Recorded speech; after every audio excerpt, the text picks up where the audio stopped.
Bienvenidos a Conversaciones sin editar, un podcast sobre el libro, música, canciones, opiniones, una forma de ver las cosas.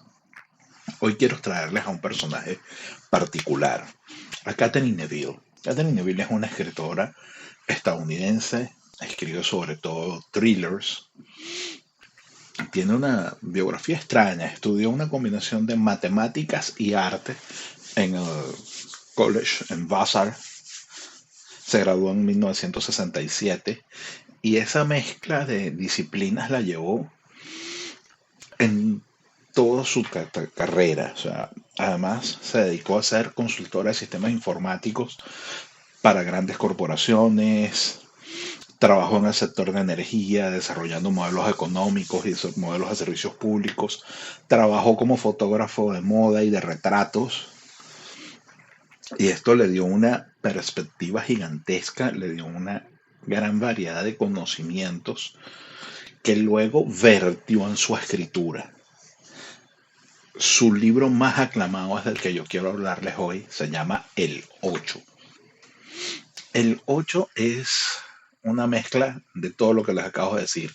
Hay arte, hay personajes históricos como Napoleón Bonaparte, André Philidor, Maximilian Robespierre, Marat, el del terror, mezclados con gente como Leonard Euler, Catalina la Grande de Rusia.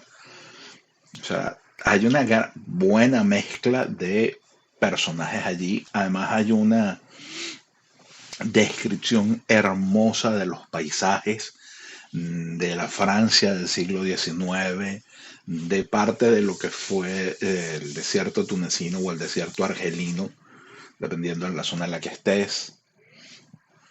Además, obviamente, siendo una persona que se dedicó a la informática, hay su toquecito de informática, hay su toquecito de lógica, su toquecito de música, de cómo la música está relacionada con las matemáticas, está relacionada con la lógica y está relacionada con la informática. Y la excusa es el ajedrez. Un ajedrez que guarda un secreto místico de siglos, un ajedrez que se presume fue forjado en alguna parte de las montañas mágicas del desierto de Argelia o de las montañas mágicas de los Pirineos y llevado luego hacia Estambul, hacia Constantinopla, siendo conocido como el ajedrez de Carlomagno.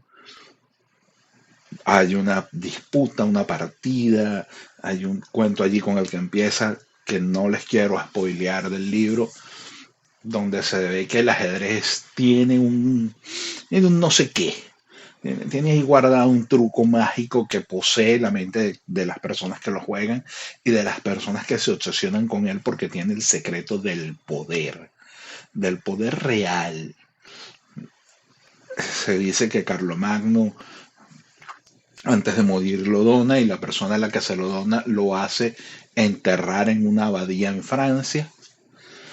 La Revolución Francesa y la orden de expropiar las posesiones de la iglesia hace que las piezas del ajedrez sean desenterradas y regadas por el mundo e inicia la acción. Quiero llamar la atención de que el ajedrez es la excusa para guardar el secreto del poder, y el secreto es inenarrable, es un secreto común quizás a las búsquedas de muchas personas en los siglos XVIII, XIX y en algunas otras sociedades alquímicas también se buscaba más o menos el mismo poder. No les voy a hacer más spoiler, pero el hecho de que se hable de ajedrez te ayuda a desarrollar una curiosidad por el juego. No necesitas saber nada de ajedrez para leer el libro, porque este libro tiene una característica que he encontrado en algunos, no en todos los libros, y es que cada capítulo inicia con una frase, con un cuento cortito, 8 líneas cuando mucho, 10 líneas, que te permite entender de qué va lo que está pasando en ese capítulo e imaginarte por dónde pudiera desarrollarse la acción. Entre otras frases, tiene frases increíbles como la frase de Philidor acerca de que los peones son el alma del ajedrez. Y así como el ajedrez imita la vida o la vida imita al ajedrez, y los peones luego de recorrer el tablero al coronarse pueden transformarse en lo que quieran. Así sucede con el personaje de este libro, que al ir recorriendo un viaje físico y un viaje místico a la vez, llega a transformarse en, en parte increíble del juego. No puedo contarles más sin hacerles spoiler, pero es genial cómo puedes ver la transformación de los personajes. Además es una novela que se narra en tres tiempos. Hay un tiempo que se ubica en 1972, donde nuestro personaje principal empieza a descubrir que está involucrada en un juego de ajedrez que lleva jugándose siglos. Y no entiende ni bien por qué, porque además no le gusta mucho el ajedrez. Se ve obligada a aprender sobre la marcha. Hay un tiempo previo, que es en el siglo XIX, donde les estoy hablando de la Revolución Francesa, y las cosas que desata esa revolución, los sucesos del el famoso terror de Marat, el terror de la Comuna de París, donde supuestamente las calles de París se bañaron en sangre de personas inocentes, culpables, no importaba, lo importante era saciar el hambre de justicia del pueblo, el hambre de igualitarismo de la comuna. Entonces, vas a tener toda esa mezcla, pero aderezada a esa mezcla que está ocurriendo en el siglo XIX, vas a tener relatos fuera del tiempo, relatos cortos donde te meten además en otra vida, en otros momentos, que te ayudan a entender qué está pasando dentro del libro. Uno de los relatos que te cuentan es el de la famosa cita en Samarra. Si alguien no conoce, les puedo decir que un día un hombre está saliendo al mercado y en el mercado ve a la muerte y la muerte le guiña un ojo. El hombre, aterrado, huye de su ciudad, se esconde en la ciudad de Samarra donde nadie lo iba a encontrar, y esa noche, esa tarde temprano, la muerte va hasta la casa, toca la puerta, le abre el criado, la muerte pregunta, mira, fulanito, ¿dónde está? Está muy enfermo, no se puede mover. Coño, qué extraño, si yo tenía a medianoche una cita con él en Samarra. Te queda ese cierre allí, te quedas como, ok, no importa que él huyó a otra ciudad, en esa ciudad era justamente donde la muerte lo estaba esperando. La cita en Samarra te habla de estos hitos inevitables en el destino de una persona, te habla de estas cosas que el libre albedrío no te permite cambiar ni controlar. Entonces tienes allí esta dualidad entre, entre lo que puedes hacer, lo que puedes cambiar y lo que no, entre lo que puede hacer el peón de transformarse y los hitos que tienen que pasar sí o sí, tienen que atravesar el peligro del campo enemigo. O sea, siempre va a tener una cita con la muerte, así esa muerte conlleve a su transformación en otra pieza al final del tablero. Entonces, estos cuentos que te va poniendo al principio de cada relato hace que tú no necesites saber ajedrez, necesitas querer aprender, querer interiorizar cultura, querer imaginar tiempos, porque además, como les digo, hay paisajes hermosísimos y hay líneas del tiempo que se van entremezclando y relatos que van convirtiéndose uno sobre otro. Hay frases increíbles como la frase de Savile y Tartakower sobre táctica es saber qué hacer cuando hay algo que hacer. Estrategia es saber qué hacer cuando no hay nada para hacer. Y es una frase que se aplica no solo al libro, es una frase que se aplica a la vida, es una frase que se aplica a los negocios. Cuando hablas en una empresa de una visión táctica, estás hablando de lo que hay que hacer. Estos pasos sí o sí hay que realizarlos. Estos pasos deben hacerse ya, son inmediatos. Pero cuando hablas de estrategia, siempre estás hablando de visiones a largo plazo. Y a veces la estrategia es no moverse y esperar a que tu competencia se delate. Igual puede pasar en ajedrez. A veces lo ideal es hacer una jugada tranquila, una jugada de espera, para ver qué va a hacer tu oponente con su tiempo, hacia dónde se va a mover. Igual pasa en la vida. A veces lo mejor que puedes hacer es darte un tiempo a ti mismo y estratégicamente pensar en ti, en tu transformación, y no abocarte a acciones, no abocarte a la táctica ya, a bajar la cabeza en tu metro cuadrado, sin ver que estás rodeado de un mundo que está cambiando constantemente. Hasta cierto punto eso es algo que nos está pasando hoy con la inteligencia artificial. Mucha gente está centrada en su mundo, en su metro cuadrado, pensando que su trabajo no se va a ver afectado por la inteligencia artificial, que no importa lo que va a pasar con la inteligencia artificial. Eso es algo para los programadores, eso es algo para la gente de informática, eso es algo para la gente que trabaja en tecnología, y no, la inteligencia artificial se está metiendo en todos los lugares. Está metida en la medicina. Hay hospitales en China que redujeron el número de doctores de imagenología porque tienen software de inteligencia artificial haciendo los informes de los estudios de imagenología, de resonancias, de rayos X, ecos, etcétera. Y no necesitan 100 doctores. Puedo tener 5 supervisando lo que hace el programa de inteligencia artificial con las imágenes.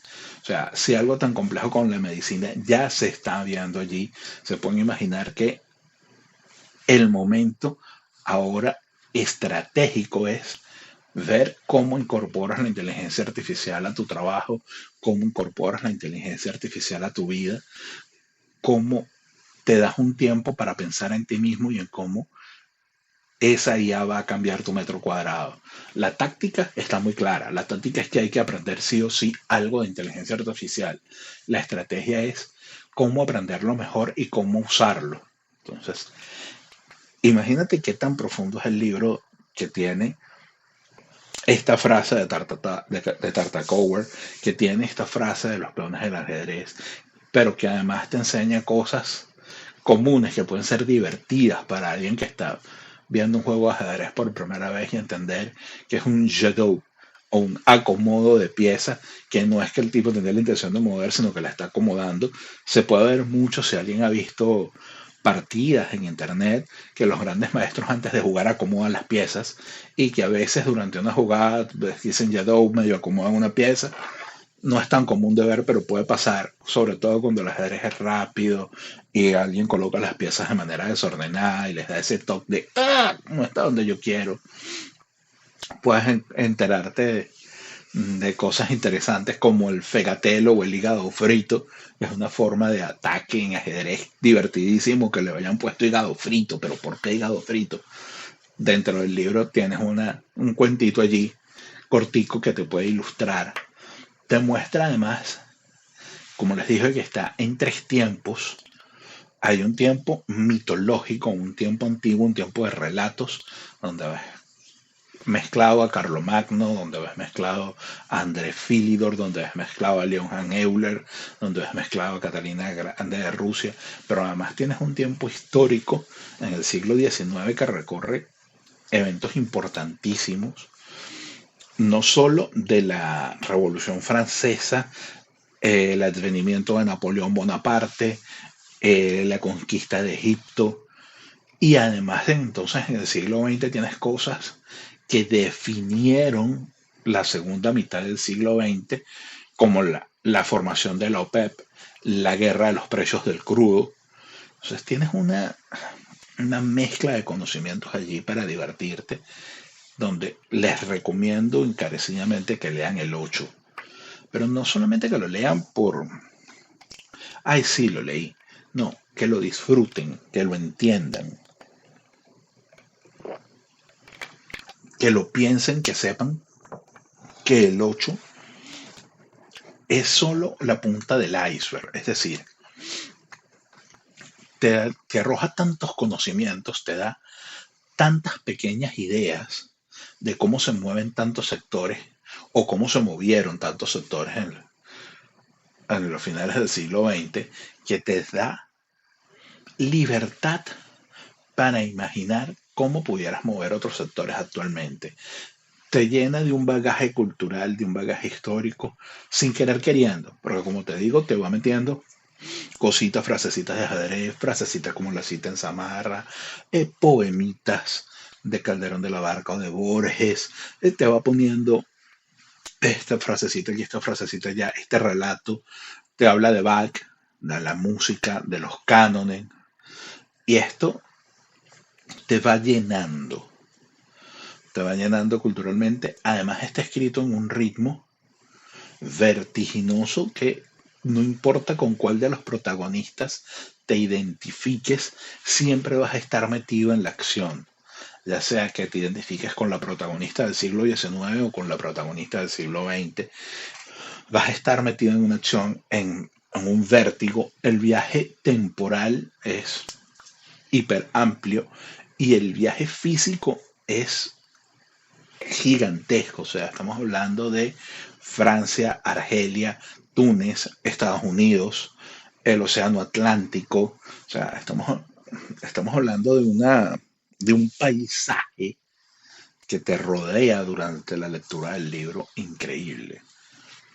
Mi consejo, tómenlo, consigan una edición del libro. Si no lo consiguen, búsquenlo en internet, se puede encontrar por internet, y disfruten del 8, uno de los mejores thrillers de todos los tiempos. Catherine Neville no solamente escribió el 8, también escribió otros libros como El Círculo Mágico, Riesgo Calculado. Incluso en su momento hizo una secuela del 8 que se llama El Fuego en el año 2008. Sin embargo, es importante que leas el 8 primero antes de leer cualquiera de sus otros libros, porque te va a permitir apreciar de mejor manera el mundo que plantea cada uno de los libros. Por hoy, esto ha sido todo en Conversaciones sin Editar. Para mí un gusto conversar con ustedes. Los espero en sus comentarios.